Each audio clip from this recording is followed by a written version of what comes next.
Fala, confeiteiros, eu sou o Gabs e no vídeo de hoje a gente vai fazer um doce tipicamente americano para encerrar o nosso ano. Hoje é o último vídeo do ano, é o dia de Natal, o último dia que a gente vai estar aqui com essa temática linda, maravilhosa natalina, e a gente vai preparar o Cinnamon Roll. Se você não sabe o que é isso, vem comigo que eu vou te mostrar agora. Chestnut roasting, Jack Frost nipping at your nose. Cinnamon Roll nada mais é do que um pãozinho enroladinho com um recheio de canela no meio. Ele fica levemente corado por fora, crocante, mais maciozinho por dentro, e por cima a gente costuma jogar uma coberturinha de açúcar e limão que fica crocante e dá um azedinho para a massa. Essa preparação é muito saborosa, combina com um clima mais comfort e ela é super fácil de preparar. As técnicas que a gente vai utilizar hoje são também da panificação, assim como o panetone que eu ensinei em alguns vídeos atrás. A base é a mesma, mas essa receita é muito mais fácil do que o panetone, porque é um pão muito mais simples, não tão desenvolvido, que não precisa de tanta fermentação e de tanta intensidade de sova. Então agora vamos para os ingredientes, mas antes disso eu gostaria que você desse um like aqui nesse vídeo, já se inscrevesse no canal, porque isso me ajuda pra caramba, e divulga com a galera que você sabe que vai gostar desse tipo de conteúdo que eu produzo aqui, porque isso me ajuda também a levar o meu conteúdo para mais gente aqui no canal. Então vamos lá, vamos para os ingredientes primeiro dessa massa e depois eu vou te falar o que a gente vai colocar dentro, porque não é só a canela. Para a massa nós vamos usar farinha de trigo que vai vir para dar a estrutura, elasticidade e a base da nossa massa para fazer esse pão que é usado para fazer o Cinnamon Roll. O próximo ingrediente que a gente vai usar aqui hoje é o açúcar refinado, que entra para adoçar a massa do nosso pão. O terceiro ingrediente que a gente vai usar são os ovos. Os ovos entram, além de dar umidade para a nossa receita, porque o ovo tem muita umidade, eles entram como emulsificante natural e ajudam a dar consistência quando a massa cozinha. Eles não são a fonte principal de umidade dessa massa, porque o ingrediente que vai trazer isso é o nosso próximo ingrediente, que é a água. A água, como eu já disse no vídeo do panetone, sempre que tem algum líquido na massa de pão, é ele que vai ajustar o ponto da nossa massa e não a farinha de trigo. Sempre lembre-se disso. Então a água vai entrar aí com a umidade e ela que vai nos ajudar a dar o ponto, e ela que pode ser variável dentro dessa receita. O próximo ingrediente que a gente vai usar aqui hoje, obviamente não poderia faltar, é o fermento biológico, e eu estou usando aqui hoje o fermento biológico seco. O fermento biológico seco, ele é responsável pela formação de gases dentro dessa massa, o que faz essa massa crescer e ficar mais leve e aerada, como um pão deve ser, cada um na sua devida medida, né?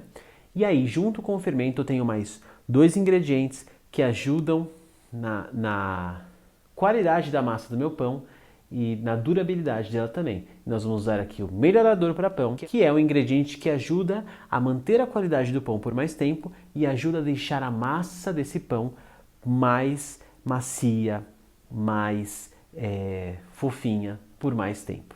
E a lectina de soja é um emulsificante proveniente da soja que vai ajudar a nossa massa também a ficar mais homogênea, mais fofinha e mais macia. E ela é aliada da gema dos ovos que nós utilizamos aqui, que também são emulsificantes e ajudam nessa questão. Outro ingrediente que a gente vai usar aqui hoje é o leite em pó integral. O leite em pó integral está sendo usado aqui para trazer mais gordura, mais sabor e ajudar na qualidade da massa também. Você pode estar se perguntando por que então não usar o leite comum, né? Em vez de utilizar água, e aí você não precisa colocar o leite em pó. Por quê? Colocando a quantidade de leite em pó que a gente está colocando aqui, a gente consegue colocar uma concentração maior da gordura e dos açúcares que tem no leite, sem precisar colocar muito líquido, porque às vezes para a gente colocar a mesma quantidade de gordura e lactose que esse leite em pó está nos proporcionando aqui, a gente precisaria colocar muito mais líquido do que a quantidade de água que a gente está colocando na receita. Então por isso que a gente coloca o leite em pó ao invés de colocar o leite in natura, líquido mesmo. O próximo ingrediente que a gente vai usar aqui hoje é a manteiga. A manteiga vai trazer gordura, sabor, untuosidade e vai ajudar na preservação da qualidade da nossa massa também por mais tempo. E aí ela vai entrar nessa receita, assim como na receita do panetone, mas para o final, para a gente não ter aquele problema do glúten que eu já expliquei também e eu vou mostrar para vocês hoje no passo a passo. E o último ingrediente que a gente vai pôr é o sal, que entra como contraponto de sabor e realçador de sabor também. Para preparar esta massa, você vai ter que começar fazendo uma esponjinha rápida para ativar o fermento. E como é que se faz isso? Você vai pegar uma pequena parte da farinha da receita, misturada a uma pequena parte da água, que também está nos ingredientes da receita, e adicionar todo o fermento que vai na receita e fazer uma breve mistura ali, vai ficar uma papinha de farinha, fermento e água. Essa mistura a gente vai deixar ela fermentando por mais ou menos 40 minutos a 1 hora para ela começar a borbulhar e o fermento entrar em ação. Por que a gente faz isso? Porque isso facilita na hora da gente fazer o pão e adicionar todos os outros ingredientes, o nosso fermento já vai estar ativado, já vai estar ali espertinho para poder começar a agir mais rápido.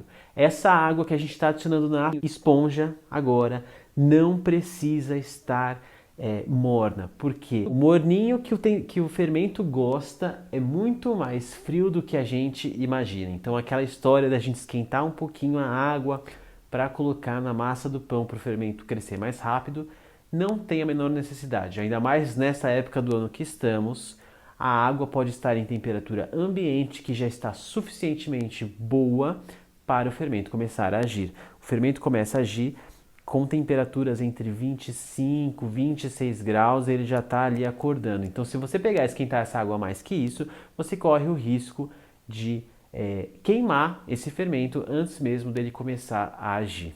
Outro mito muito usado também nas receitas caseiras de pão é que você tem que misturar o fermento com açúcar, com sal, para ele se dissolver e começar a agir mais rápido. Mas quando você coloca o fermento diretamente em contato com esses ingredientes, uma parte dele morre, uma parte dele se queima e você perde uma parte desses ingredientes. E é por isso que muitas receitas de pão levam quantidades tão grandes de fermento, porque uma parte desse fermento vai acabar morrendo e você vai precisar de uma quantidade maior para esse pão conseguir crescer um pouco mais.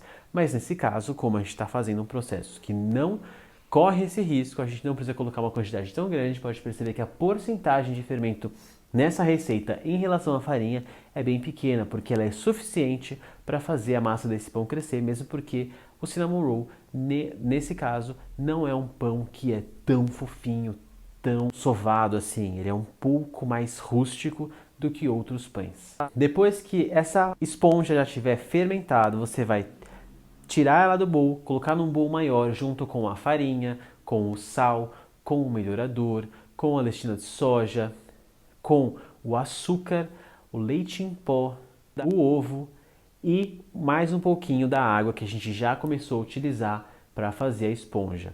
E aí você vai começar a misturar isso e dar uma ligada, uma sovada. A hora que essa massa já estiver um pouco mais conectada, digamos assim, a gente vai adicionar a manteiga. Como não é tanta manteiga que tem aqui assim nessa receita, a gente não tem problema colocar essa manteiga agora logo de cara sem sovar muito.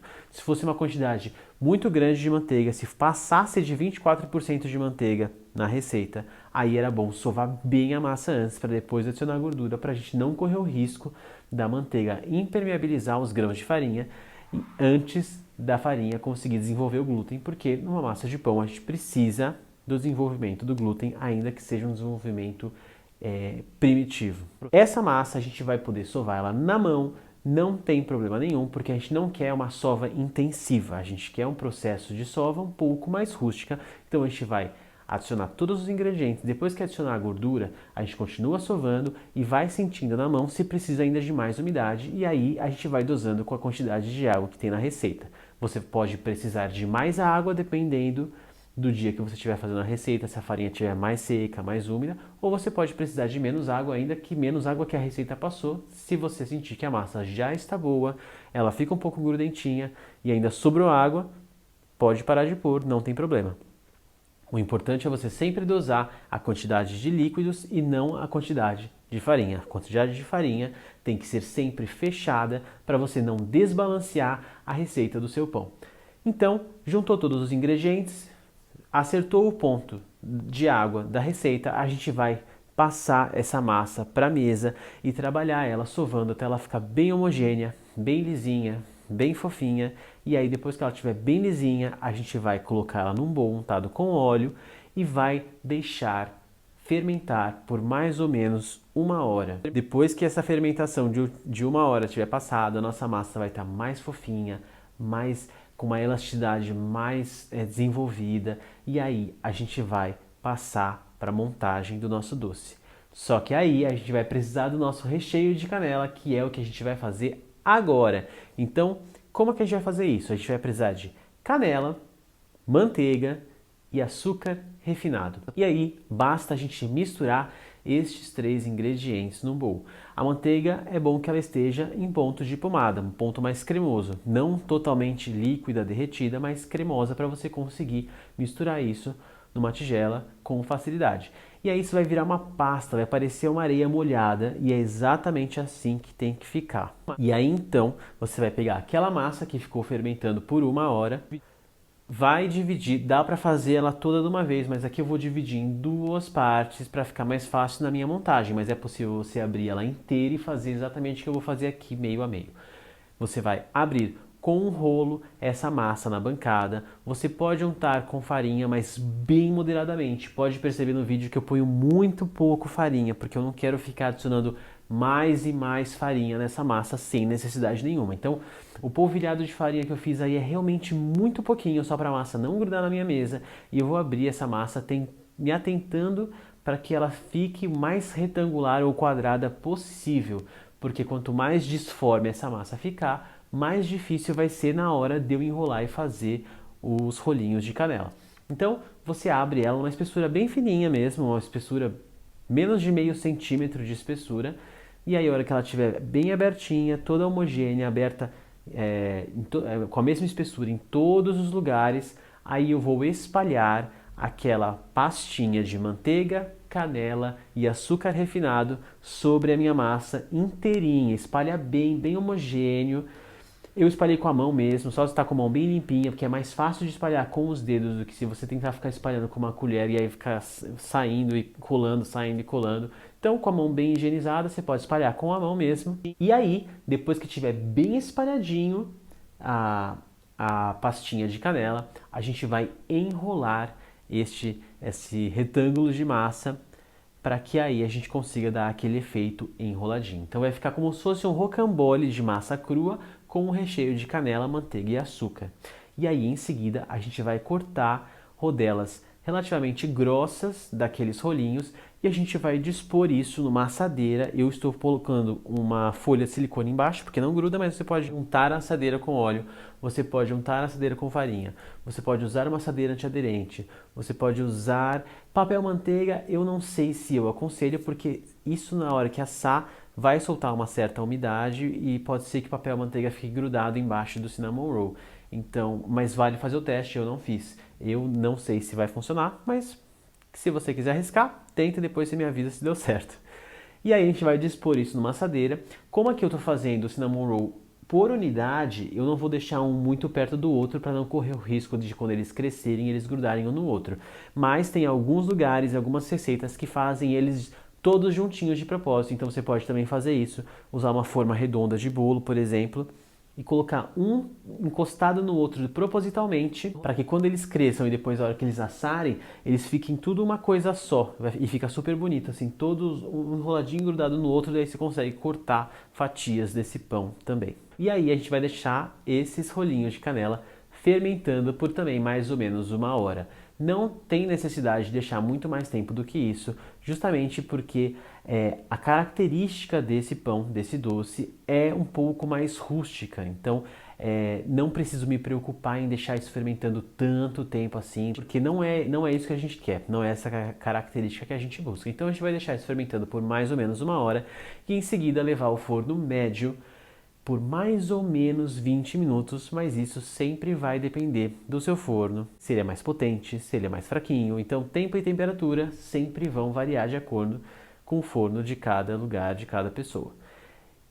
E aí, enquanto eles fermentam e assam, a gente vai fazer a cobertura que a gente vai jogar em cima deles, que é a base de açúcar de confeiteiro e suco de limão. Não tem segredo nenhum aqui, basta você misturar as duas coisas. Eu espremi o limão, tô coando para não deixar passar a sementinha. E aí eu vou misturar isso com uma colher, não tem segredo, não tem técnica específica aqui nenhuma. E aí a hora que isso sair do forno, a hora que os nossos cinnamons já estiverem assadinhos, eu vou com uma colherzinha jogando uma camada de fondant de limão em cima de cada cinnamon roll. E aí, depois de uma meia hora, 40 minutos, ele já fica sequinho, você consegue pegar ele e aí você morde, tem uma casquinha crocante de limão, dentro tem aquele sabor da canela, a maciez do pão levemente amanteigado, fica muito gostoso.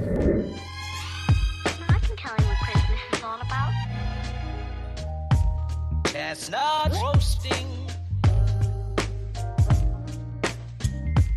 Jack Frost nipping at your nose.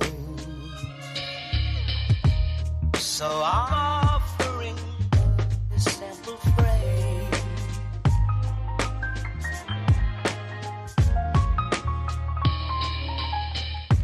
Although it's been said many times, many ways, Merry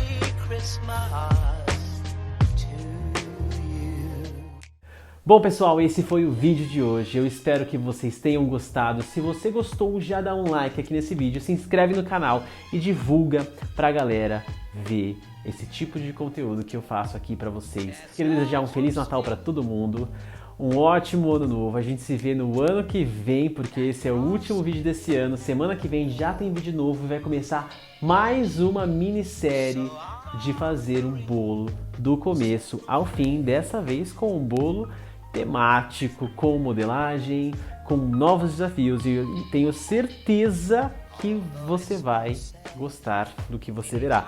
Então não perca que a partir da quarta-feira que vem vai começar uma nova minissérie aqui no canal, fazendo um bolo do começo ao fim. Eu não vou revelar agora qual será esse bolo, você vai ter que ver na semana que vem. Um beijo para todo mundo e até o ano que vem.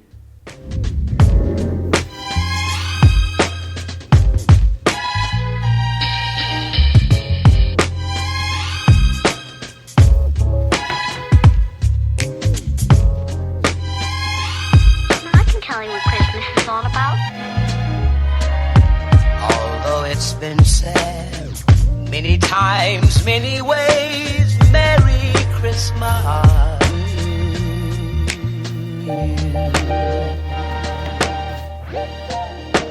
That's what Christmas is all about.